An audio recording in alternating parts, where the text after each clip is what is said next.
राजनीति में दल बदल एक सामान्य बात है, लेकिन शाहजहांपुर से जिन अर्चना वर्मा जी को समाजवादी पार्टी ने मेयर पद का उम्मीदवार घोषित किया था,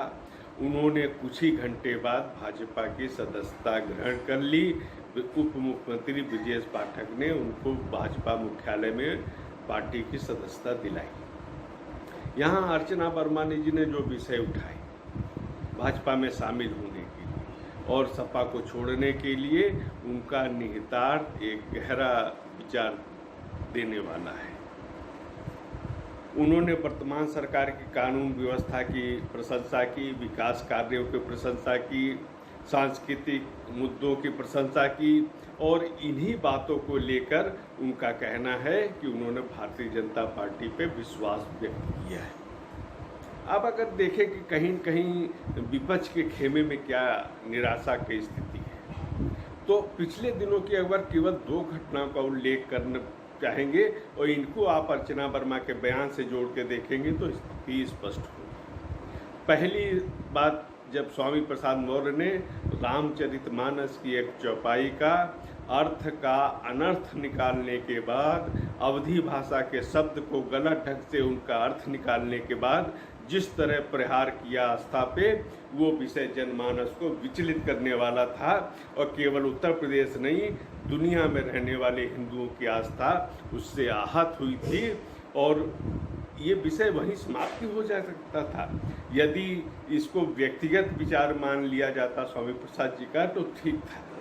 लेकिन इसके कुछ ही घंटे बाद उनको राष्ट्रीय महासचिव बना दिया गया। तो ये एक, अब आम जनता ये सब मुद्दे समझती है, वो जागरूक है, तो ये एक विषय की ऐसा आखिर क्या है उन्होंने कर दिया कि जिसके कारण उनको राष्ट्रीय महासचिव बना दिया गया। तो एक बयान यही ध्यान में आता है, यही आता है। दूसरा, पुलिस कस्टडी में प्रयागराज में एक माफिया की हत्या होती है। निश्चित रूप से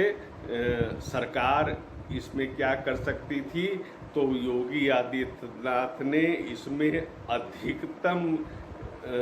सत्यता को जानने के लिए जो संभव था वो किया और उन्होंने वो न्यायिक आयोग का गठन भी हुआ और सरकार यही कर सकती थी उस स्थिति के बाद। यानी सरकार ने जो पहल की उससे विपक्ष के हाथ से तो मुद्दा वो निकल ही गया था और उस विषय को वहीं छोड़ देना चाहिए निष्पक्ष। लेकिन प्रयागराज प्रकरण पर सरकार को घेरने के चक्कर में विपक्षी प्रवक्ताओं की ऐसी प्रतिक्रिया हुई जिससे उनकी एक दुर्दांत माफिया के प्रति सहानुभूति उभर कर सामने आ गई। और जब ये सामने आ गई तो पुराने उनके दौर की सरकारों के तमाम किस्से भी, ये तमाम बातें भी जनमानस में आ गई और नुकसान ये हुआ, नुकसान सत्ता पक्ष का नहीं हुआ, विपक्ष का ये हुआ कि ये संदेश जनमानस में गया कि विपक्ष अपने को बदलने के लिए तैयार नहीं है। वो अपनी जो छवि एक यथास्थिति की थी, जिस दौर में इस प्रकार के लोग बहुत चर्चित हुआ करते थे, उसी स्थिति में बने रहने की एक उसकी जो